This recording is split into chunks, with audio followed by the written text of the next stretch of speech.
What's up, everybody? It's Chad. We're back again with another episode of Ask Chad Grassy Logic. We're live on Twitch, and we're also going to be here on YouTube tomorrow on the edited side. So if you're on Twitch, welcome and thank you.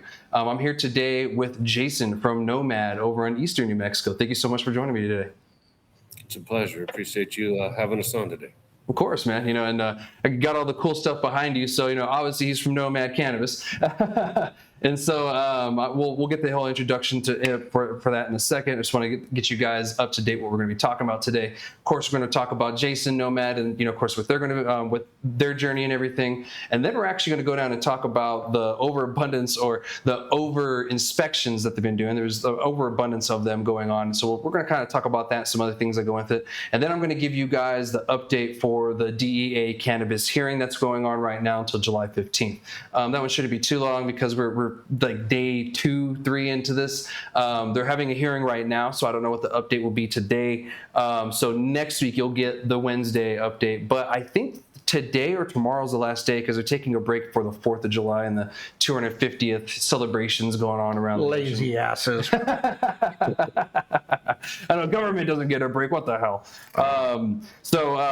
Yeah, we're going to be talking about all that good stuff. And so with that being said, Jason, thank you so much for joining me. And if you could, for my listeners and audience, could you introduce yourself? Absolutely. My name is Jason Emmerich. I'm from Gnomad Cannabis. We're down here in Hobbs. We've got a few grows and we're vertically integrated. We do our own packaging, labeling, stickering, manufacturing, kind of a one-off shop down here. Yeah. Born and raised in this area. It's a pretty nice spot to be, collect on a lot of these Texas people coming over and taking advantage of some good fire, of course. And it's been a real blessing to get into this industry, and get into the retail space and start to meet all these people that are really, really reaching out and needing some help in the medical area and different elements that they walk into the doors with and being able to open up and help them. It's a blessing. Definitely, and yeah, you guys, definitely have a benefit of being close to Texas and everything. I mean, I know those customers appreciate you guys too, because, a lot of those people coming over have medical cards from Texas or, they're using it medicinally in some way. So it's not all just recreational. So, you guys are helping not just New Mexicans out, but Texans and, of course, anybody with a medical cannabis card, or anybody that comes to New Mexico, really, which is nice about, the adult use market, is we can help anybody else that walks or help anybody that walks into the doors that, come into New Mexico. And if you have a medical cannabis card from another state, you don't pay the taxes. So, that's like another benefit of something that we did. And not many states actually have done that. I was stationed in Hawaii for a while, and they have reciprocity, but you still pay the state taxes. It's just what you do is you sign up there, you pay like a $50 fee, and then you just won't get like any charges or anything like that when it comes to the law. So it's like a get out of jail free card is essentially what it was when I was there. It was kind of silly. But man, welcome, and thank you so much for for sharing that and everything. We're gonna get to know Gnomad a little bit more. If you guys don't know who they are, if you're from the Eastern New Mexico side, you probably know who they are. How many shops do you guys actually have now? We've got 3. We're looking at putting 3 more in now that all of our farms are up and operational at this point. We're looking at going ahead and expanding out into the retail area a little bit more. Nice. So are you able to share what areas you're looking at? Well, Clovis, Carlsbad, Jow. We're fixing to spread on down this border here. And we're looking at purchasing some properties and building some new buildings and really digging our feet in, making a good investment in those communities as well. Yeah, nice. Yeah, Jow's a tiny little place too, so that's going to be an interesting one. Yeah, it's a tough little spot down there. There's been so many people that close, but we really feel like there's a spot to be had in there for some good quality products to be in there. Mom and pop shop again. I worked down in Jow a lot of my life in the oil field, and I swear to God, I wasn't going back, to be honest with you. But here we are. I get down there past Eunice a little ways, and my nerves start twitching. I want to go back home, but I think Jolly is going to be a good spot. Those people down at that southern part of Texas there really need that option. They don't have anything else without driving another 2.5 hours. Yeah, or the hemp stuff right now, which we all know in Texas is a novella on its own, with what's going on down there. So, well, with that being said, with the oil stuff, let's get your background a little bit, if you don't mind. Where did this cannabis journey start for you, and what did you do before cannabis?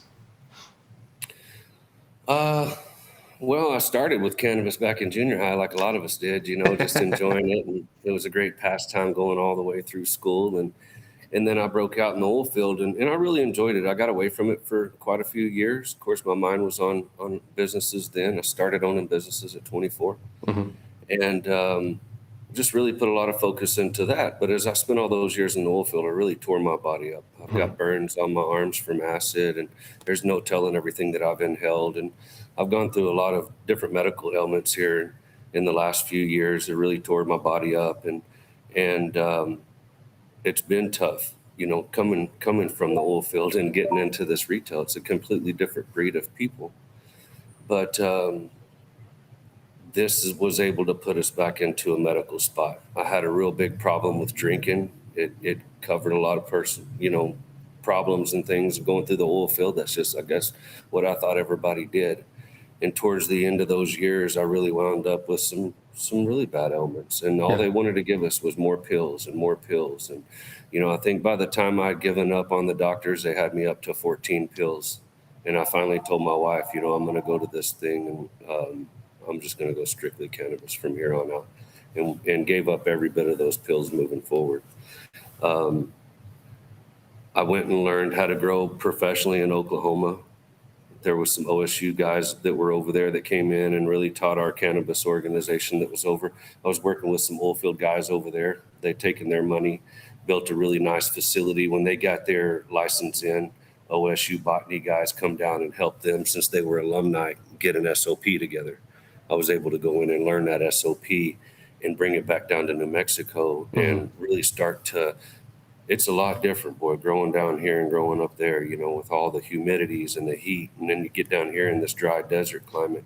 So we spent years trying to figure out our feeding formulas and getting things where they needed to be. And as we started moving forward, we wound up winning the New Mexico Cannabis Cup Oh, right yeah, when congrats. right when it went recreational. And that really kind of helped set us off.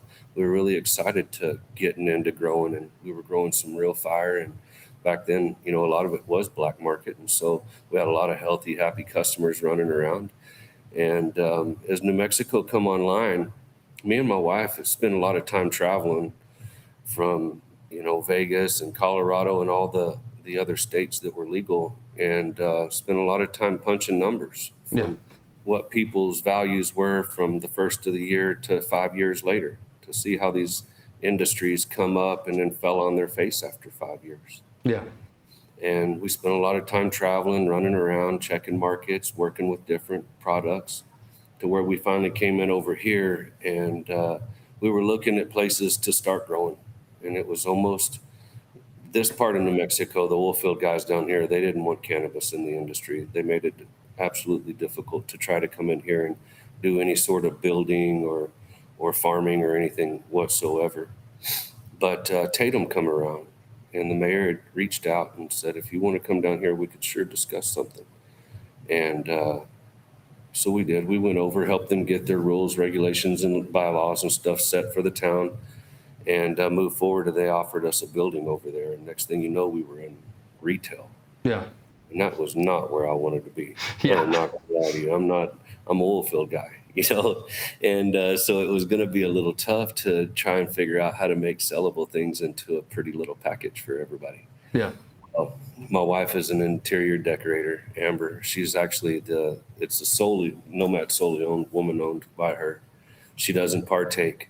She just strictly works on everything that you see, every graphic, every single bit of our products, all the packaging, everything comes from her mind, not AI. She stays up till 11 o'clock every single night, building graphics, building jars, building whatever goes on our social media platforms. Usually 99% of the time comes from her. But she does it all out of seeing what's happened to me over the years. Again, she's not a partaker. She doesn't by any means have anything to do with it, but she's seen what it's done for my health over all the years. Yeah. And with her support, of course, your wife is everything, trying to build something. We've just been able to turn this thing in with the passion of our employees, the compassion we've all had together into, I think we're running around 50 employees now. And we Nice. haven't even tried to reach across the state or anything else. We've stayed over here to ourselves and really tried to build something that was solid and not just try to blow up and get in everybody's business. Yeah, and when you told me you're pretty much staying strictly on eastern, part of New Mexico on that strip, that surprised me because most people, when they tell me they're going to move more into New Mexico, they're thinking Cruces, Salt Park, Albuquerque, Santa Fe, like those areas. So when you tell me eastern, and to be honest, I think it's a better idea than trying to get into a very, very saturated market like Albuquerque or Sunland Park, even here in Cruces. So, like staying in those cities on the eastern part of New Mexico, I think is great because, yeah, some people have folded just for the sole fact that they couldn't get their footing, and they couldn't figure things out. And, you guys have figured it out. So you're kind of like, well, might as well give it a shot since you guys, have a pretty good success now. And, congratulations on all the awards and, all the success forward so far and all that good stuff, man. Thank you. Yeah, heck yeah. So that's it's an interesting story and everything. I was going to also ask you, because I wondered this and I meant to ask this when I was there for that town hall. Where did Gnomad, the name, come from? So I'm very nomadic. Like I told you a while ago, I really like to travel. And, my jobs, I'm buying equipment here, going there. I've always make up something to have to cut across the continent for some reason, And so I love to go camping, hiking. I'm a real dirt bag. I could go up and just lay anywhere for the weekend with a backpack. Yeah. And so I really wanted to lean towards the nomad deal. Well, growing up, my kids and me being in the garden, and of course, growing all those years, getting prepped up for recreational, my kids were in junior high and in high school going through. But as their younger years, they always told me I resembled a garden gnome. They made fun of me for being a garden gnome. And so as me and Amber laid in bed and we discussed what we were going to name this thing, that's what she came up with. The G. Got it. Yeah. The beard doesn't help with it. The gnome thing. Yeah. Well, usually I'm pretty bushy too, especially at the end of the year. I've got a pretty good old red beard going on. So, yes, sir. He doesn't have the hat. Are you technically the mascot? Yeah, I guess so. Yeah, I just fold it all right in together. So you guys are fully vertically integrated, mascot and all. Yes, sir. Yeah. It's been real fun putting this together. We've done everything with our hearts. This hasn't been anything we tried to just run out and impress people with.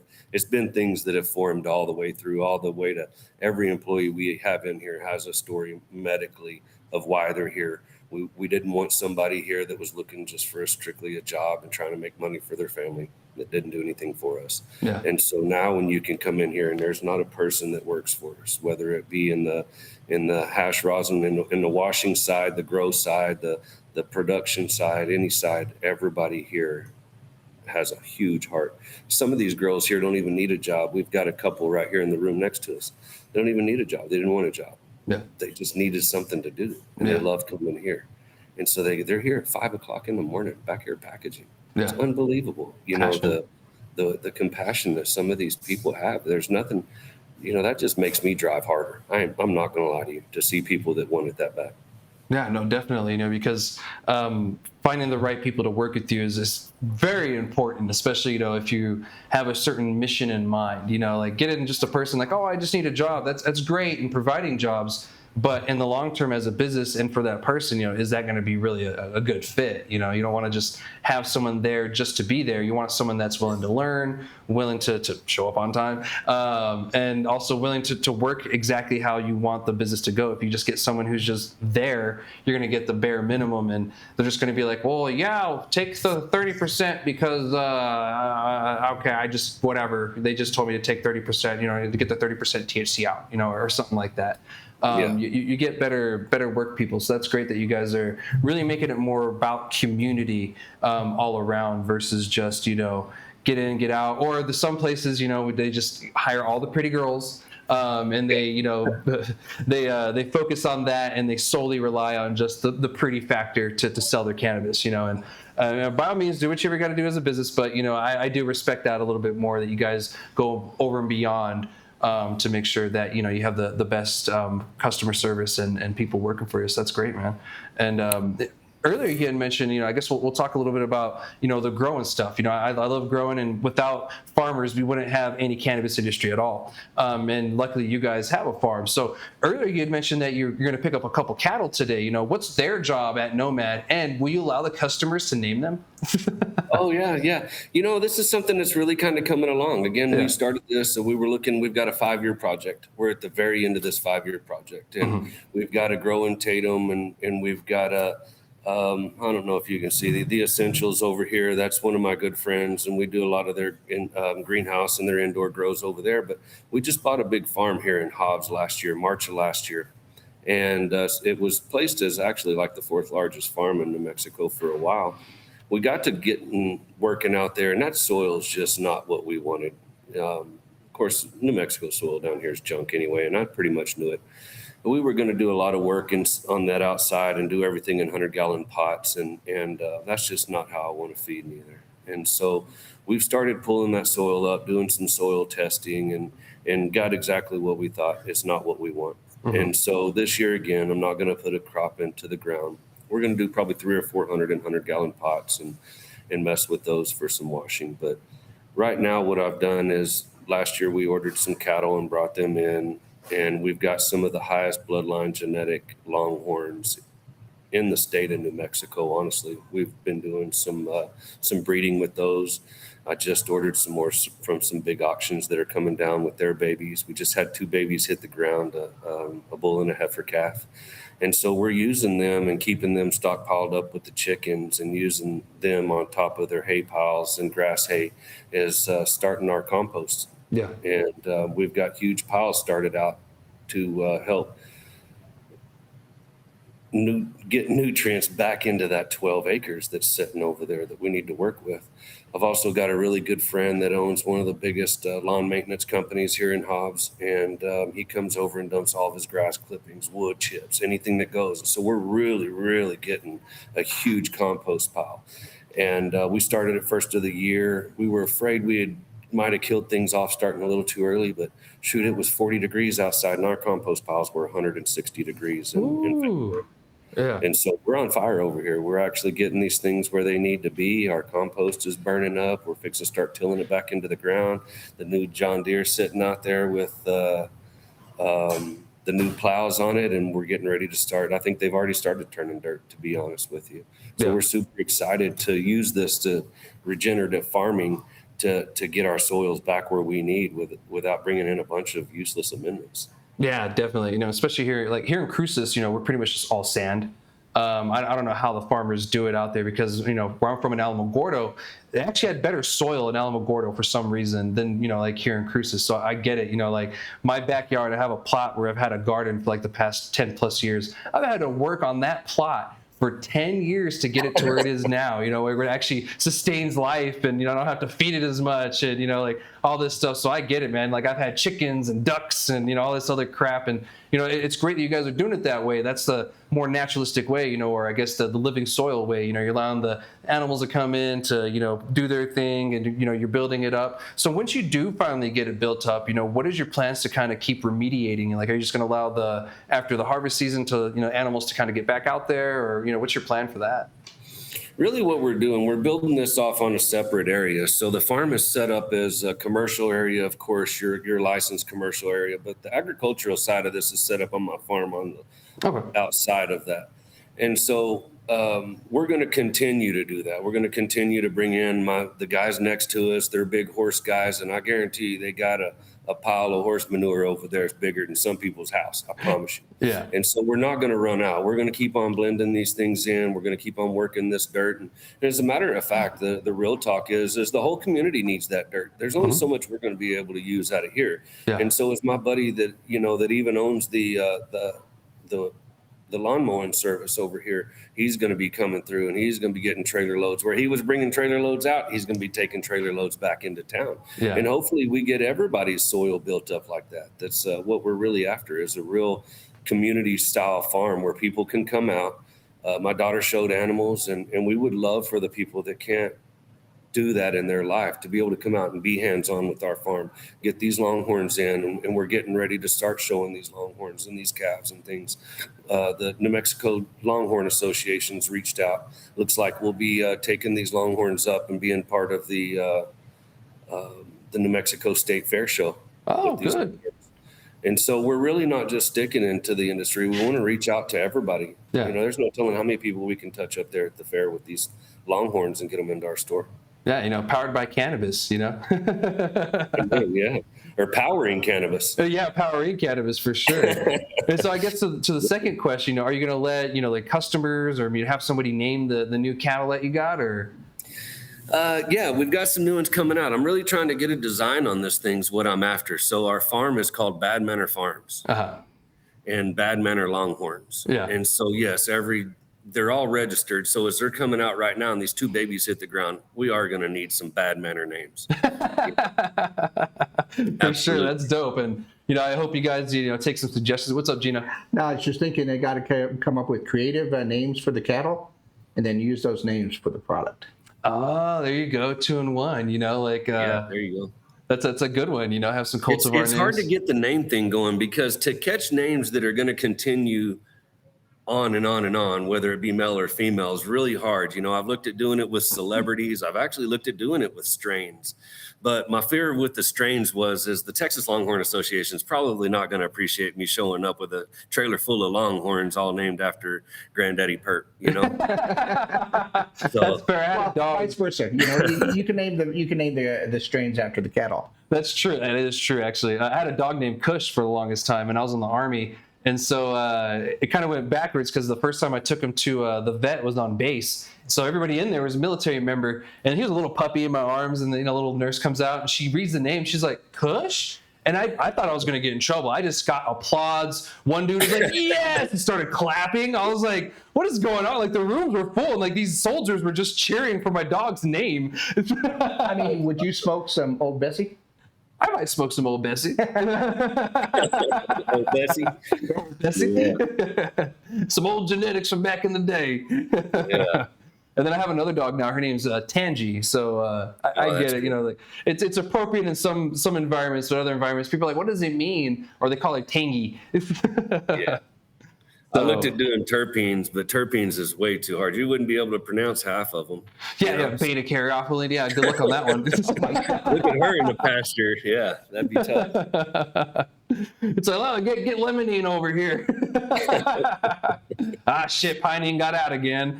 Yeah, it happens. Right. So, and that's very unique, but it's very New Mexico at the same time. In Alamogordo, we had a bunch of ranches. We don't have as many farms, like growing plants, as we do people ranching cattle and stuff like that. So I ran into more of that. And so it's great that you guys took that aspect of it and said, well, we need cow shit anyway, so let's apply this. And it's a great way to remediate your soil, get more nutrients back in there, especially chicken poop too, and all that good stuff. And of course, you guys are adding all the kinds of other things. So it's a great thing that you guys got going on. And I love the fact that you have community in mind when you're doing this. It's not just a me thing. You realize that this is the whole community out there. And to be honest, I feel like Eastern New Mexico is really more on the community thing than a lot of other parts of the state. I've noticed too. And Hobbs was actually more welcoming on the eastern part of New Mexico to cannabis than I actually thought was going to be the case. Because when we had the town hall, we were under the impression it was going to be like very restrictive. And so when we asked you guys at the town hall, we got opposite. It was like, actually, they were pretty willing to work with us. And we're like, really? Wow, that's surprising. Like Eastern New Mexico. Oh, all right, good for you. Yeah. So it's been pretty good down here. I'm not gonna lie. We are out there. We're growing real hard. We've put a bunch of money in this thing, a bunch, and we love what we do. But the number one thing is is our friends. With the strain gardens here, the hydroponic store that we own, the other growers that are around here, the other 5 or 6 that are right here in town. I grew up with them. We all went to school together. Yeah. And so, we still go out and hang out and we smoke. We see each other, talk to each other on the phone all the time. If CCD's in town, man, I'm calling the other one and we're talking. Yeah. 6 or 8 of us are coming together to figure out, who's that guy going to next. Well, those guys at the same time, the same respect, once they get their harvest, they They buy from us at Strain Gardens, and we get all their cocoa blocks and nutrients and whatever they need, RO filters, lights, and we do a great job. We charge 10% over our invoice because this is not something we were trying to make money off of. This is something we wanted to be able to make these farms around here have what they needed warehoused in my warehouses over here. So we weren't having to bring things in and constantly shipping in pallets of soil for everybody. We house it all right here, and we give them a great price is a partnership. And then at the same time, once they get their harvest down, we put their flower in our stores. They get their own logos. We have their own spot. And if we're working together from the hydroponic store, then you get a spot in our retail store. That's cool, man. That is very community driven, and the fact that, it's like growing with old buddies is like even cooler. I have a friend in Alamogordo. He has a farm out there too, El Lumbre Farms. I went to school with him and he pitched with his brother in baseball, all that good stuff. And it's great to go visit his farm and just kind of shoot the bull, figure out. He actually went with me to Santa Fe to help save drive-thrus a couple years ago when I was up there doing that, when they were trying to get rid of the drive-thrus in New Mexico. It was me and Jeffrey Castillo from High Lonesome. Just us went up there. One other cat, met us afterwards, but he got there when the vote was happening. He didn't get to go down and talk to the senators and stuff like we did. So, it's great to have contacts like that for sure, because you can just get on the phone and be like, yo, this is going on, blah, blah, blah. Cool, we're out. But it's cooler because you are in the community. Like these guys, they live in different cities. One's in Silver, one's in Alamogordo, and I'm in Cruces. But the fact that you're able to have that community there is more rare in the New Mexico cannabis industry that I've seen lately than not, because you don't see as many people communicating that way, like, hey, CCD's in town, this and that, blah, blah, blah. They're more concerned with competition. And that's one thing I've noticed about you guys, is it just seems like you aren't really worried about anyone else other than your community and yourself. And to be honest, that kind of seems the way that you need to operate anyway. Like, don't worry about so much about what your competitors are doing. Just do what you do. And if someone copies you, that means you're doing a good job. You know what I mean? Keep doing it. Because they're just following along. And, like I told you before, one thing that gets everybody flustered around here is they'll see somebody copy us or do something or say something or whatever. And you just got to stay in your zone. You can't worry about what everybody else is doing. If you can stay on your consistency all day long. Again, I've owned a lot of businesses. I've learned a lot of lessons at this thing. Consistency is everything. Your customers want to see it. Your products want to see it. And if you can continue those on running like that, you're going to build the biggest platform you've ever had. Definitely. Absolutely. And there's a bunch of people, that need to hear that for sure. That's great motivational advice, especially for someone that has many business ventures under their belt, and that is 100% right. Just worry about what you're doing, what you have to do, because there's too many people out there, worried about what their partner, what the dude 5, buildings down is doing. And he's trying to do everything in his power to make sure that guy goes out of business. But while he's doing that, he's falling behind on every single trend and every single thing that's happening. He's getting left behind while worrying. And that who knows? That guy probably doesn't even know that other dude exists. It's like Australia versus America, one-sided beef kind of thing. Like you could just set yourself up for failure from the beginning by just being a hater. And so instead of just worrying about your business, which you have to do, you're going to worry about someone else. And that's where a lot of people actually fell in this industry is, they're too worried about everything and anything outside of their business and outside of their control.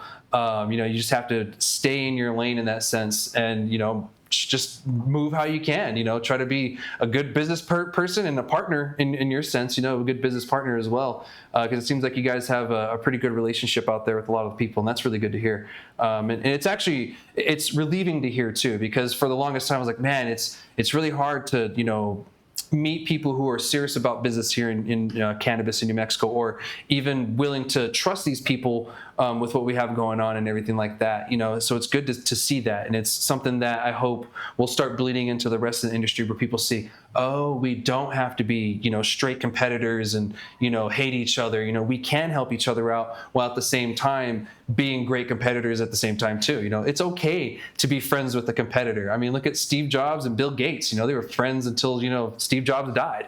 Don't get me wrong, they get mad at each other sometimes, but that's just the human aspect of things. But at the end, they'll talk about it and all that good stuff. But it seems like you guys have a really great thing going on there in the eastern part of New Mexico. And man, I can't wait to see what else you guys are, going to be putting on, especially once you start expanding more towards the southern part of eastern New Mexico. One thing about this industry that I feel wholeheartedly about is there shouldn't be any competition. This industry was built out of love and compassion.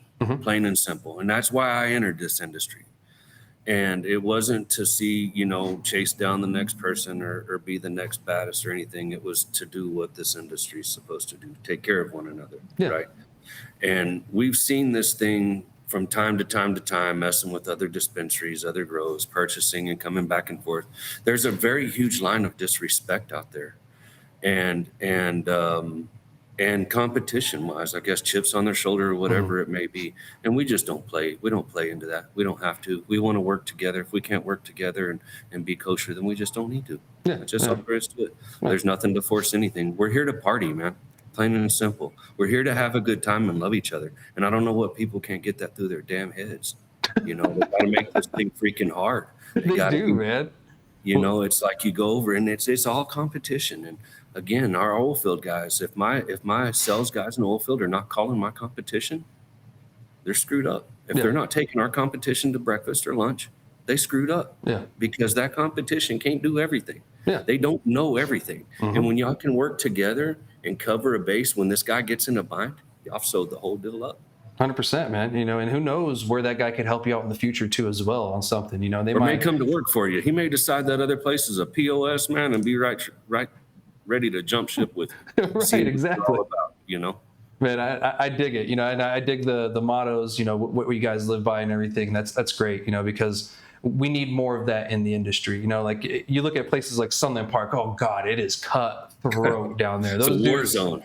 Oh my God, if they were ants and one died, they would just eat the other one, essentially, kind of thing. It's bad, man. It is so bad. Like, I guess an example is one of them shut down for 24 hours one day. I guess is a rental dispute or something. And the news even covered it. Like the local news stations were covering it. It's like, oh, this dispensary shut down. That whole day, all of the surrounding dispensaries were in their parking lot passing out flyers to the customers that were coming in and, seeing that it was closed because they didn't announce it.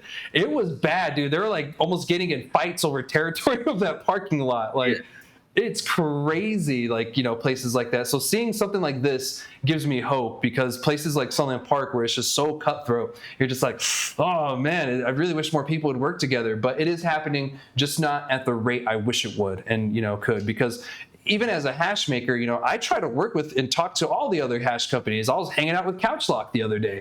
Like I was kicking it with those guys, talking with them, and like we make the same product. There's no point in us to not get along and figure out what's going on and this and that, because we can help each other in the end. Yes. Like we ought to be enjoying each other. And if I can turn you on or them on or anybody else onto some better terp profiles or something else, I can't do everything, man. But if we can build those relationships and get each other stickers on each other's products and work together and show each other, we're gonna win, man.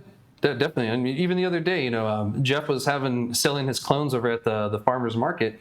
And there was a cultivar we had washed last year, and these were some that he had. And there was another farmer that was there, and he was picking up a bunch of clones from him, and he had seen one. I said, that one dumps. And I could have not told him that and made him figure it out. And since I told him, hey, that one dumps, bro, you should probably get more of that. He did. He got like 50 of that one.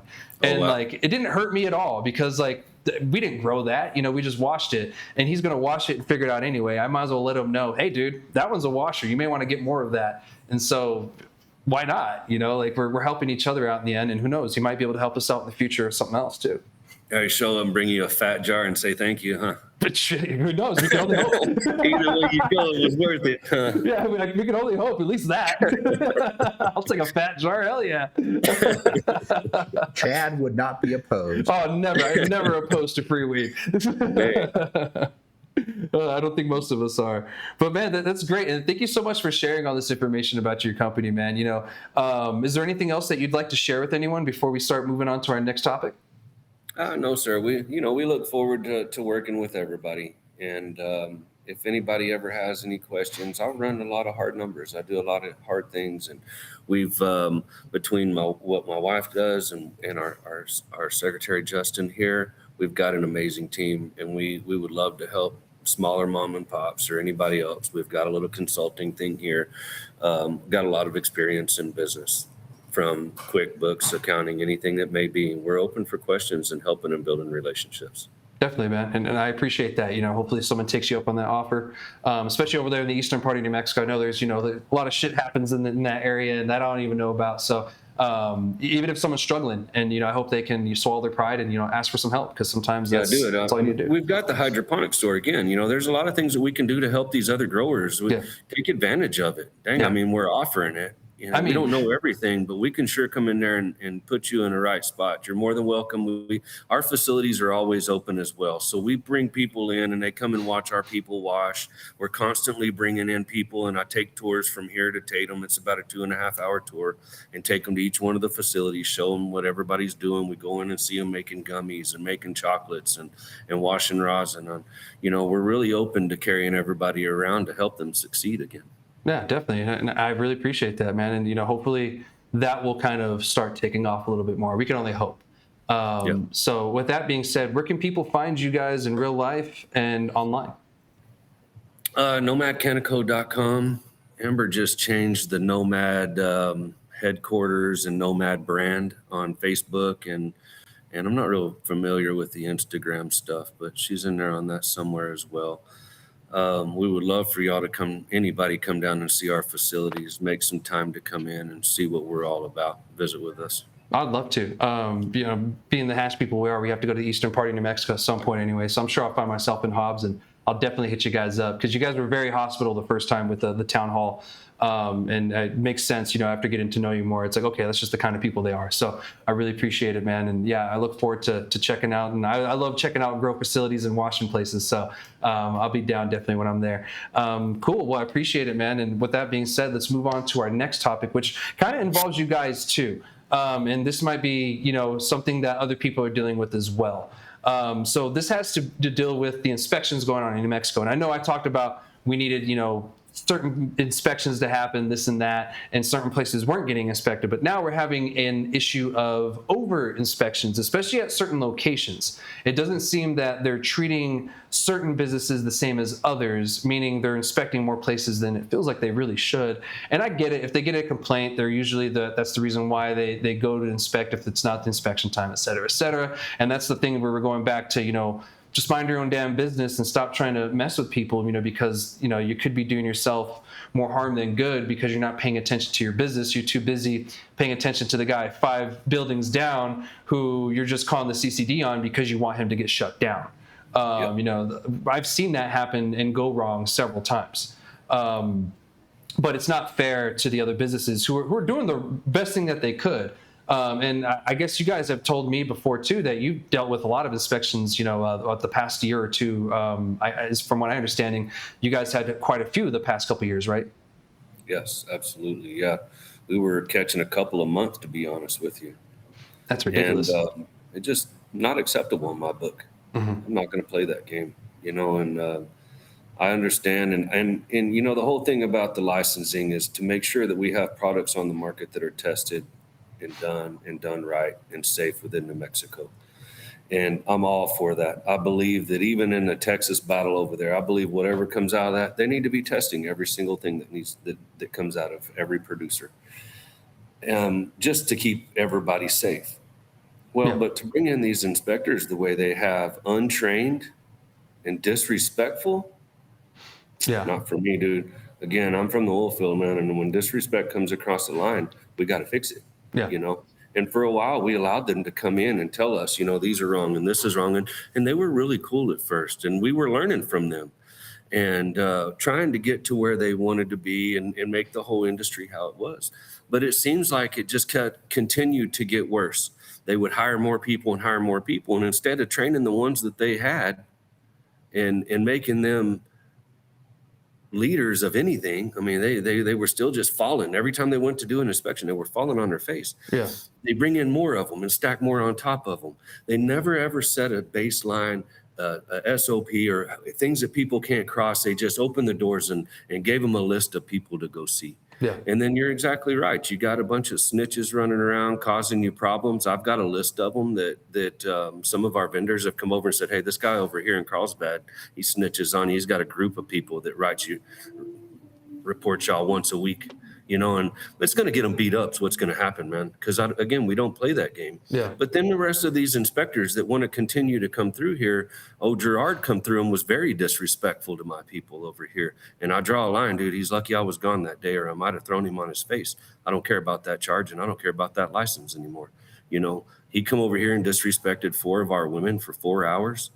No, I'm not playing that. And so from now on, those inspectors that have been coming in, they can talk to me. Yeah. If they want to be disrespectful to somebody and they want to put people down, I'm right in your face, Bubba. Yeah. And the last few times, they haven't even wanted to talk no more. I stand right. I mean, they don't want to stand next to me because I'm standing on top of them breathing. Yeah. But when they can sit there and they can pull out somebody's packaging and say, this thing fails. You tell me how that fails. Oh, well, I can't.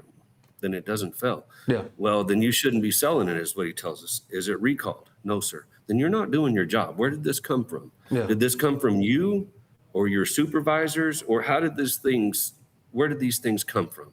And those inspectors would start spinning in circles. Well, I am here for the inspection, but it's not really my decision. It comes from up above.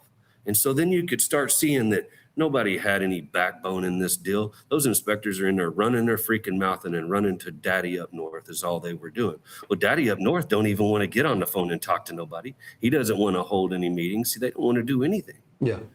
So it was just a constant battle of who was who. Every time the inspector showed up, who was in charge in here. And we finally had to draw a line on that deal. They come in and messed with us a few more times, and Amber started putting it out in the social media that we were catching inspection after inspection on these deals, and they kept coming on in through. Yeah. And so I guess by the time it was done, I really think that little meeting that they had, I threw a fit out in the front parking lot to that inspector. And I told him that he's not ever going to get anything out of us until he puts his people on the microphone, tells us what's wrong with this packaging and how these things need to be approached and done. I don't know. They haven't come back in and messed with us much anymore. I honestly think it's because we stood up to them. We weren't going to put up with their BS. And we talked to some consultants. I feel like we're a pretty good consulting team ourselves. We've been through a lot of it. But I went ahead and listened to about 3 or 4 different consultants. And every single one of those consultants said, what you need to do is change your SOPs and your packaging so that the state is good with it. Well, I'm not here to conform. Yeah. I never was. And this industry is not about conforming to nothing.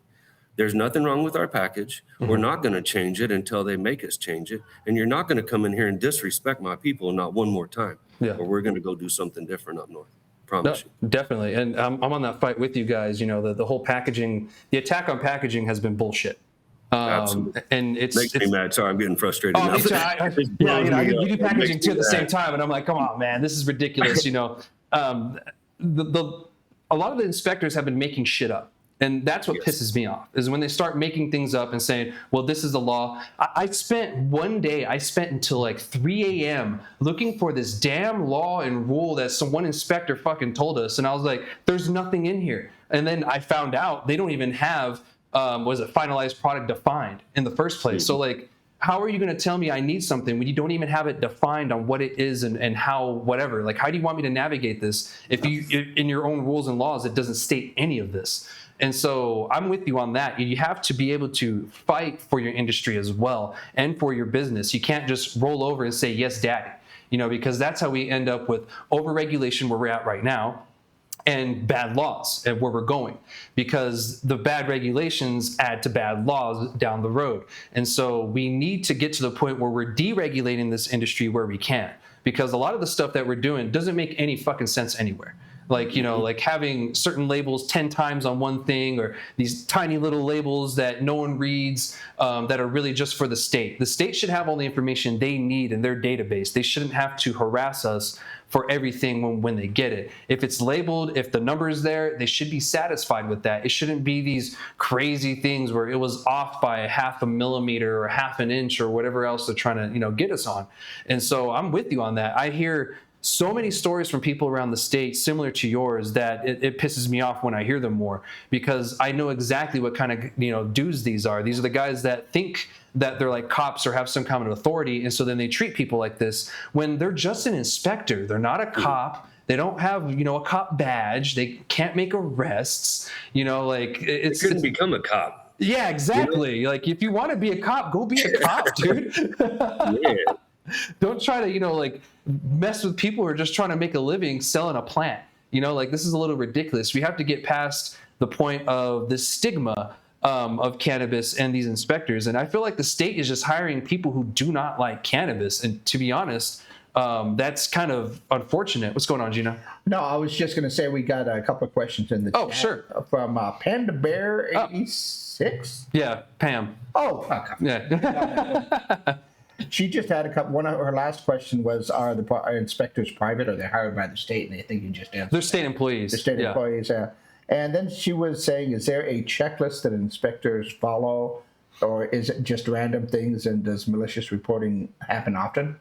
I mean, do you want to answer that one, Jason? I don't want to answer for you. Yeah, on that one. there's a specific list, and I have that list, and we go through it. I have a huge book. There's nothing wrong with our book. They've even come in, and we pull that book out, and they're like, "Oh man, we don't want to go through this thing. It's absolutely perfect." Yeah. But what they've done is they'll go around and nitpick. Oh well, you have this, and so one guy we've got that'll come in, and he'll take our nugs off of the display. Oh well, you don't have a sticker underneath the display. You don't have to have a sticker underneath the display. It doesn't have to be, well, that's how I want it. I don't care how you want it. Yeah. I care how the law reads, and the law reads it can be in the drawer underneath that display nut. Exactly. And so it's, I don't care what they want. They all come in with their opinion and not their rules and bylaws. And I tell people, you should start approaching it more of questioning them. Is this a opinion or is this rule and law? Because those are two different things, night and day. Your opinion can be whatever the fuck you want. You can tell me you want unicorns on my shelf. That doesn't mean I'm going to do it. But if the law says I need a unicorn on the shelf, then that's something different. And, people need to, I hate to say this, find a fucking backbone and start questioning these people when they start bringing them stuff that is blatant bullshit. And so we recorded that last one with that inspector in there, and we had the flight bites up on the deal. I recorded every single bit of it. Amber posted it, and I specifically asked him, what's wrong with it? He said, I can't tell you. He couldn't tell me on specific. There was 3 sitting there. He could not tell me what was wrong with them, but he wrote me up for it. And that's ridiculous. And I've read, the rules and everything on the packaging when it comes to children. It's pretty specific on the children part. It doesn't say it can't be a cartoon. It just can't be a cartoon that's meant for kids. So Barney, Mickey Mouse. And to be honest, you'll probably get sued by using any of these in your packaging without permission, from the companies to start with, which is a bad idea. What's up? Oh, Mickey Mouse is... the 1940 something one or whatever, the 1921. He's free and clear. What is it, Steamboat Willie or whatever? Yeah. I still wouldn't use it, but...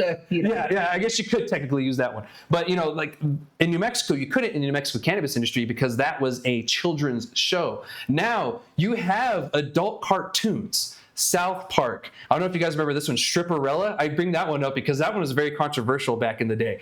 It had Pamela Anderson as the voice as the stripper, and she was a stripper superhero. I recall that one. Yeah. Boondocks. Boondocks is another great show. One of my favorites of all time. Most anime that we see these days also as well, meant for adults, not meant for kids, or, 18 above, whatever. Mm-hmm. You can argue that, you could make a cartoon that is not meant for kids, it's meant for adults, and then that should be okay. But the state is trying to make it seem another way. Any cartoon is bad. I even saw them go after someone for a photograph of a s'more. And I don't know if you guys dealt with that one too, but the flight bites, the s'mores, they literally went after people for that. And they had them put a fucking stupid stick, like a sticker over it that covers it. And I was like, how is that meant for children? I love s'mores. An 8-year-old loves s'mores. Just because a 10-year-old loves s'mores doesn't mean that it's meant for a kid.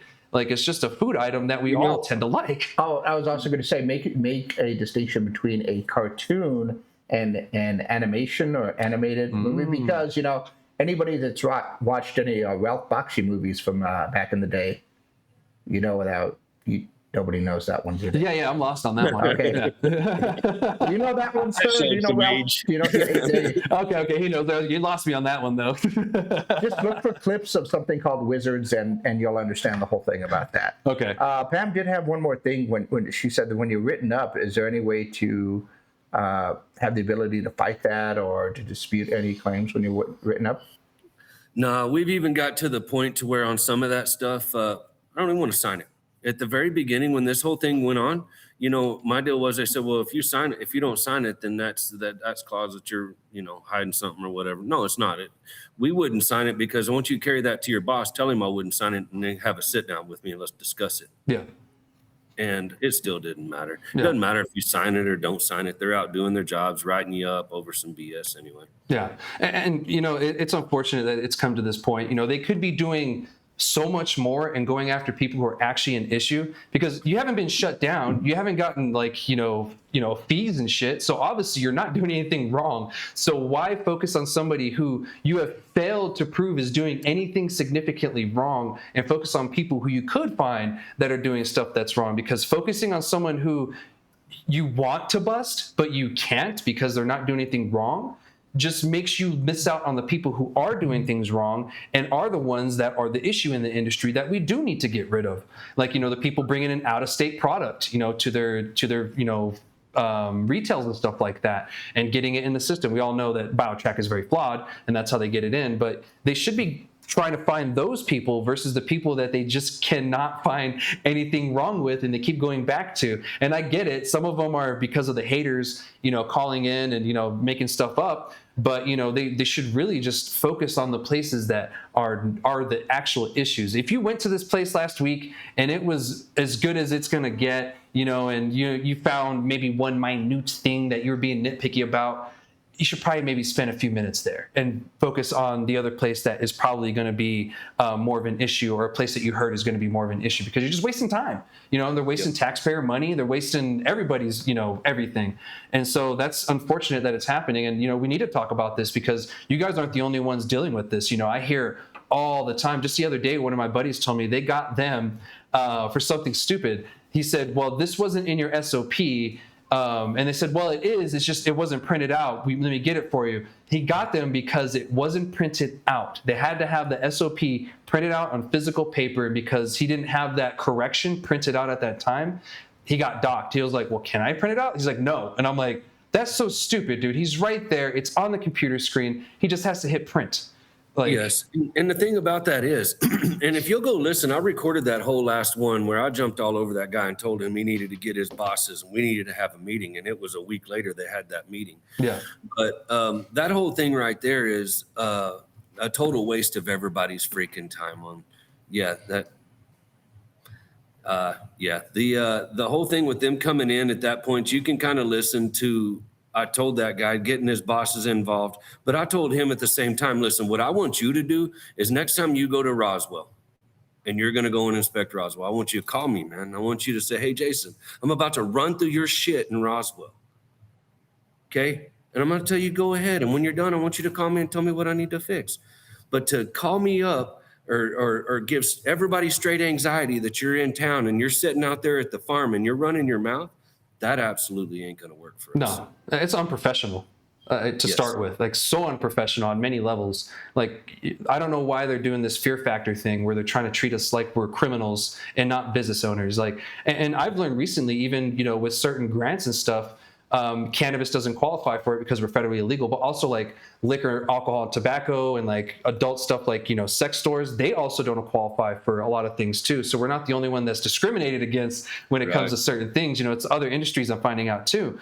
But, now we have, on top of that, we have these people running around trying to, tell us we're doing things wrong where we're not, making things up, thinking that they can just make up laws and rules right then and there, and we have to follow them. And for the most part, most people are scared of them, and they're going to abide by however. And I think that's the reason why they try to treat you guys that same way. And the reason why things change is because you didn't let them. If you would have let them, it would probably be a different story. Because people I talk to is like, oh, well, we just don't want to poke the bear, this and that. I'm like, dude, the bear is stabbing you in the fucking eye.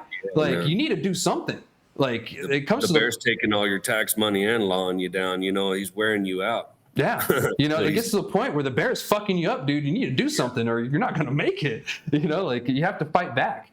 So, I appreciate you, coming on the show and talking about your experiences when it comes to this and everything, man. I'm sorry that you've been dealing with that. And it's unfortunate that this is happening, but I do feel a change is coming, but people like you that fight and are willing to fight are the reason why it's going to change. And so if you are any of these people that are dealing with it, fight. Jason, I Or don't I'll know if fight you. for you. Call me up, man. I'll come over to your facility. I'll take notes and I'll go straight to the state for you. I don't really care because I'm not going to let them run us over. That's not what we're here for. We're not here to start this industry to be punks. Thank you. I was just going to ask you that. Would you be willing to help people out if they were? Absolutely. Yeah. If somebody's got a problem, I'll go step up. That whole flight bite thing, I wasn't going to lay that down. Those guys have been doing a great job through the state over here. And for them to get beat up and not get any answers, nah, I don't got time for that. I love to get involved and cause problems. I promise you. I've been doing it since I was in elementary school. And so I'm very good at it too. And so, when the state started this deal and they were saying, oh, it's y'all, it's y'all, it's y'all. I don't know if you know exactly how far I went with this to really piss the state off. But I wrote an IPRA. Do you know what that is? No, what's that? An IPRA is an investigation of public records. Oh, okay. I'm going to teach y'all a little something on this deal, okay? If they ever get over there running their mouth like they did to us, and we've been fighting with them for the last year and a half, and this last time they came over here and they took 4 of our girls, they took a 100-pound drum and they made them take a coffee can and scoop it all out and weigh it one piece by one piece, every coffee can, and then dumped it in an unsanitary vessel. 100 pounds of my flour, right? And so we can't get any answers out of these guys. They screwed up part of our rosin stuff through BioTrack. And so every time it was like just blamed on us and blamed on us. And so with the flight bites things, and you could tell that every time you saw the inspector, they had conversations about you. Oh, well, we had your product inside of our memos, and we've been talking about y'all's products through our text messagings and what have you. So I decided to just gather all that information as much as possible. And so in the state of New Mexico, or any governing law, you've got the IPRA, and in every governing body, there's somebody responsible for it. The Cannabis Control Division has a lady. All her job is IPRA, finding public records. And so I went through and wrote a huge document about I want every public record that states Nomad's name, Amber's name, anything to do with Gnomad, any one of the flight bites, any one of their packaging. I went after other vendors. I want to know what is the conversation on this packaging right now. And do you know that it took that attorney, they finally had to take it away from the IPRA lady, give it to the New Mexico state attorney. They come through and redacted a whole bunch of stuff they didn't want us to see, talking about all these other vendors, right? But the best part of all of it, do you know it took them 6 weeks to gather that information for me? Are you serious? So you want to come over here and waste our time? Well, we just wasted 6 weeks of your attorney's time gathering nothing but text messages, emails, and nonsense, just so it can all be sent to us. Do you think I looked at it? I didn't care nothing about it. I didn't care nothing about everything that they sent because I knew it was trash anyway if they were redacting. But for the fact that it took them 6 weeks, I appreciate their time wasted. I hope they know how we feel. Yeah, exactly.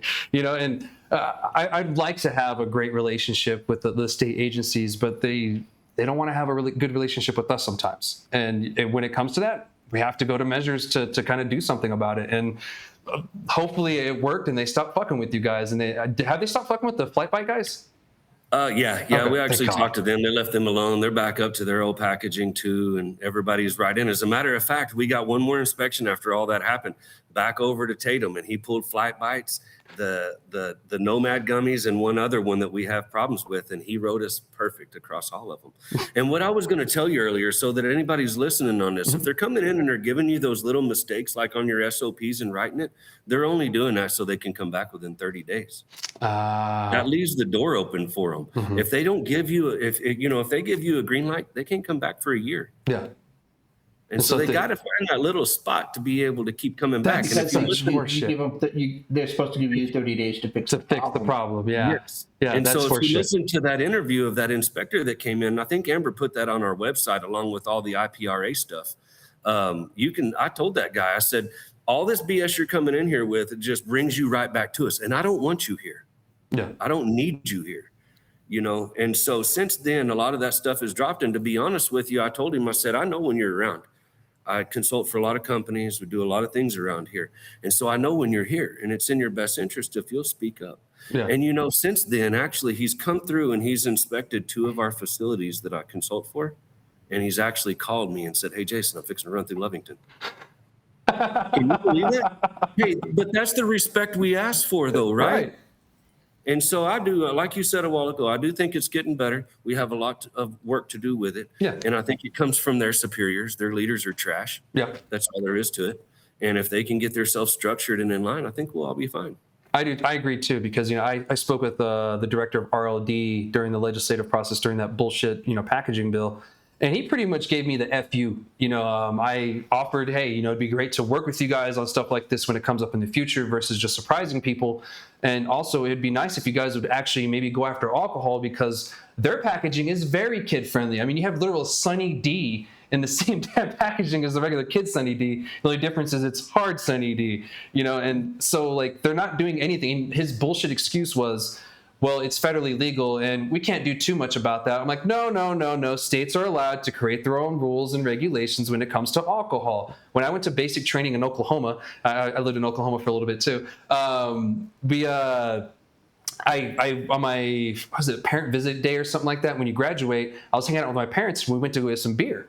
And the beer was like 2% or something like that or less. And I was like, why is that? I come to find out in Oklahoma that you're only allowed like 2% beer or something. I don't know if it's changed since then, but at the time, and I was confused. So you can definitely make your own rules and laws in your state. It's just they refuse to, and they want to go after us versus the alcohol. I don't know if there's an alcohol lobby paying people or what, but when I had that conversation with the director of RLD, I got the same, kind of FU mentality. And to be honest, I was being upfront with him, like, look, the reason why this didn't pass is you didn't consult us whatsoever. You surprised us, you surprised the legislature, and now we need to figure out how to work with each other. Instead of working with us, now they're just trying to fuck everybody over. So, what I heard, I don't know how true this is just what I heard, is that the packaging thing, he wants it to be his legacy before he leaves. I don't know if he is leaving or if that is the case, but that's what I've heard. I don't know how true it is, but his legacy is leaving. You know what I'm saying? That will be set in his legacy because that packaging crap that he's got in his mind is never going to work. No, it won't work. No, and they're sitting back, running their mouth, saying they already know they're going to get sued. These are the people that are in the position of leadership in the state of New Mexico, saying that they already know they're going to get sued. Yeah. Well, so that means our tax dollars are fixing to go towards that, right? Mm-hmm. That's just the loser they are. Yeah, plain and simple. It just doesn't make sense. They want to run something. Mm-hmm. And these guys, I guarantee you, they've been picked on their whole life, and that's why they're in the position they are right now. They want to be somebody in life, just like what you said. And it ain't going to work for them. No, it isn't. And it's not working for them. Luckily with people like you fighting for it. Hard on them. Yeah. Yeah, right. There ain't no reason to do this. Like, we're trying to abide by the law as much as anyone else, but you guys are making it impossible by making shit up that's not even a law, rule, or anything. So, it's really hard to. If it's not in that black and white, I don't even want to hear it. I'm the same way. I've already read through every bit of it. The rest, anything other than that is your personal opinion. Yeah, exactly. 100%. Well, I appreciate the conversation on this, man. I appreciate your advocacy, your fighting. I didn't realize how much you were fighting until this conversation, but I appreciate it. And to be honest, some of it's kind of hilarious. And I get a kick out of it too. Gotta have fun with it somewhere. I love ruffling some feathers, and if they deserve it, man, they better just look out, because I don't really have nothing else to do, man. I kind of float around and do what I want. You know what I mean? And so when something like that presents itself, and I feel like sticking up for others, let's get it. Yeah, and I'm the same way, or else I wouldn't, be here, going on 13, 14 years doing the same thing. So I'm with you on it, man. So if you ever need help or anything, let me know. I'm more than willing to get the information out and everything, and, showing up for something too. You too, and getting down here, our doors are open, and we've got a lot of community contacts. So we'll go to the other dispensaries and the other vendors, and we'll put a group together, and we'll set this thing down, get it done, and get it done right.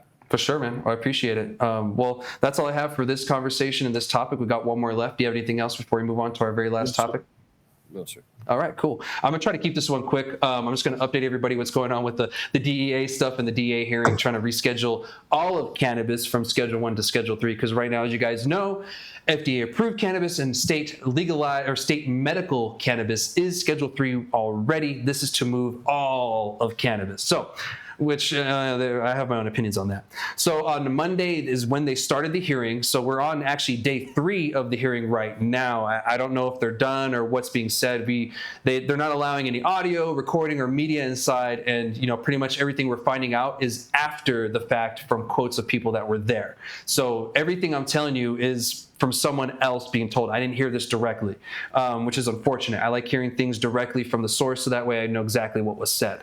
But on Monday, it seemed that the DEA was being pro-cannabis for the most part. It's weird because just recently they were in court fighting against cannabis being legal with that gun case, the Hamani case. It's kind of weird to see that. They're like, oh, cannabis is bad, but then you go to this hearing and they're like, oh, well, it has medical benefits, this and that. But at the same time, they were also giving themselves room to deny certain things and to kind of be like, well, we believe it has medical benefits in this setting and this and that. And so on Monday, that's essentially what happened. It was just the DEA was there giving their side of things. They are the proponent on this one. They're not the opponent, even though the only people allowed to the hearing are the opponents outside of the DEA, which is unfortunate. And some people, there was an op-ed I saw, on, I think, Marijuana Moment, where someone is saying this is actually a good thing. And I think, I didn't read it, but I think it was along the same lines as what I said. It was, they're already agreeing with, the majority of the people that cannabis is, okay. And that's why the DEA is being pro. So they're bringing the opponents in to give them their side. Smart Access for Marijuana, they made a video pretty much, trying to say, oh, this is terrible. I can't believe the government's following it, blah, blah, blah, this and that. So not much happened on Monday. We just got the government pretty much giving quotes and stuff, support and this and that. And it was like support, but not support, because they gave themselves that space, that wiggle room to be like, yeah, but we also, we're okay with it, but not okay with it. It's kind of what they gave me that feel. So yesterday they had the hearing, another one too as well. Now this one is interesting because I believe the DEA had some doctor over there talking about cannabis and pain, how it works for certain this and that, and so that was them also not saying we believe all of cannabis is great, or cannabis can help with many things. They were being specific with pain on this one. Today I have no clue. You guys are gonna have to wait till the update next week, or check out my socials when I do update what was said today. I have no clue. But yesterday an interesting thing happened. So one of the opponents of cannabis rescheduling, they didn't like the fact that Human and Health and Services, when they made their decision that cannabis has medical values, they didn't use the same one that the DEA used. The DEA uses a 5-step test or whatever, and I'll tell you guys what each one is in a second. And the HHS used 2. If HHS used DEA's 5-step, it would never pass because of the way it is. And to be honest, I think they set it up, that test, so that way certain drugs would never pass. I think it was that way. So one of the groups, they were pretty much arguing that since they didn't use the old DEA method, then HHS is kind of moot in what they said. So I'll give you guys the 5 tests that DEA uses to determine. The first one is chemistry. The substance chemical makeup must be known and reproducible, meaning you can make it in a lab. Safety, there must be adequate science safety studies. Cannabis is kind of barred on a lot of safeties because of its scheduling, so that kind of screws it in the first place. Efficiency, there must be adequate, well-known controlled studies demonstrating the drug is effective. That's kind of lacking on the cannabis side too, because we're not allowed. Acceptance, it must be accepted by qualified experts in the field. Evidence, the scientific clinical evidence must be widely available.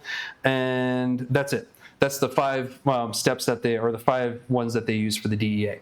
And so cannabis would never have passed that ever. Now, here's what HHS used. Does the substance have widespread current experience with medical use by licensed healthcare practitioners operating under state authorized programs? Yes.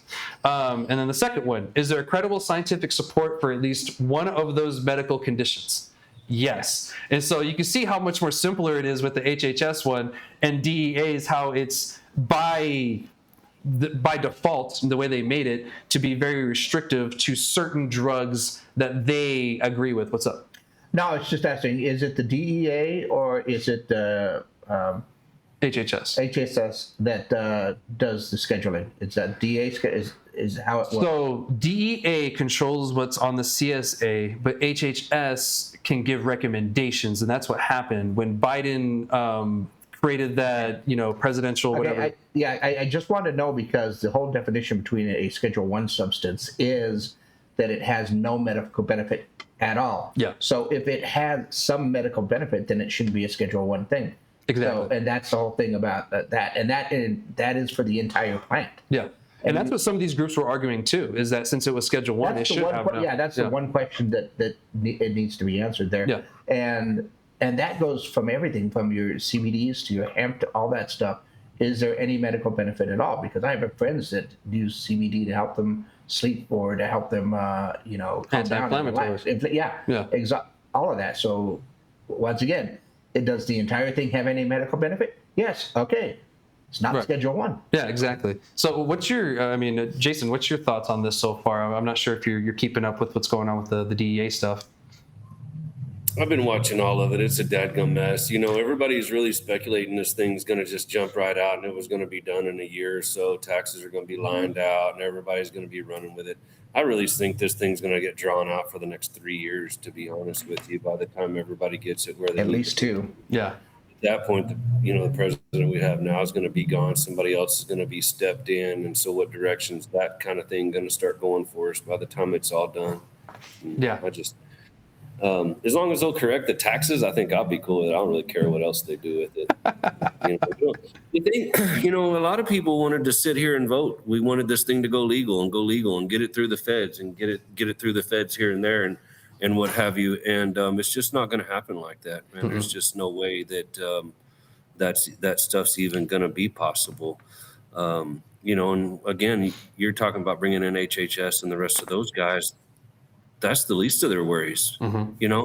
Now you're bringing in NMDA or, your Department of Agriculture's, from the United States. That's not going to be any fun for a lot of these farmers. I can guarantee you that. Yeah, true. Dealing with the FDA is not going to be fun for anybody. And I kept telling people that. I'm like, if you go Schedule 3, you're not dealing with the state anymore. You're dealing with the alphabet boys. And you're dealing with it on a total different level than us. They're hands off right now because they're getting their 280E money.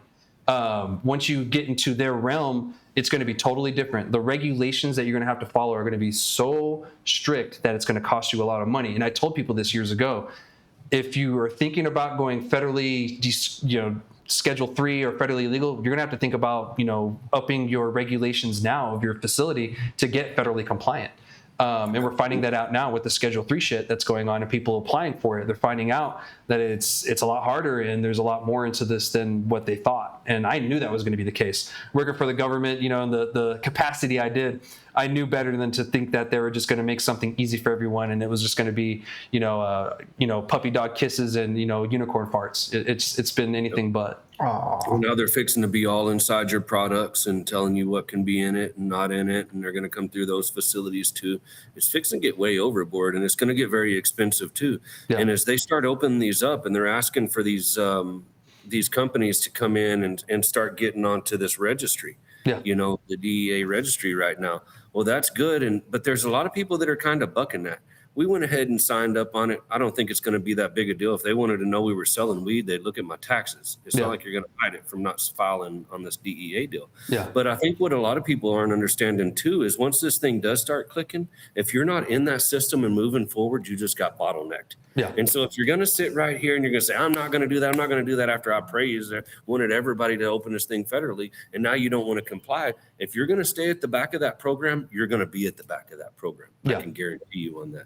You're going to be sitting, where your federal numbers and the things that you need to complete are going to be 6 months behind because you waited so long to get involved. Yeah. And then who knows, at that time, you might not be able to operate at all through the state. Sure. Licensing to get to that point, because we don't know what the state's going to change the laws to reflect what the federal government's going to change. We can only help along the way, but, we can only do so much. If the federal government decides to move all cannabis to Schedule 3, then that changes everybody's shit.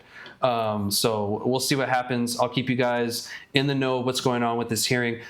We only do the show once a week, so if you don't get the bulk of everything here, check out my socials and Invader Kush on Instagram, Chad Lozano on Facebook and everything, and pretty much Invader Kush everywhere else. Check it out there, and I try to keep everybody as updated as possible. As soon as I hear something, you guys hear. So, Jason, thank you so much for joining me today, man. It was a great conversation. Sorry we went a little bit longer than I thought, but, we had such a great conversation that, I had to keep expanding on it because I was like, damn, he's bringing up some good shit. So I appreciate it. Thank you for your honesty. And to be honest, thank you for your advocacy as well, too. It's helping out and it's making a difference. Hopefully, more people catch on and reach out to you for some help and stuff. And if anything, if they come out to me, I'll just, send them y'all's way. Yeah. Well, thank you too. Thank you for what you're doing for the industry, and thank you for the service you've done for our country too. Thank you. I appreciate that, brother. Gino, you got anything before we head out? Yeah. All right, guys, that's it for this week. Thank you so much for joining me. Thank you for the questions and everything. We'll be back next week with another episode of Ask Chad Grassy Logic. All right, guys, shoots. Appreciate you. Thank you.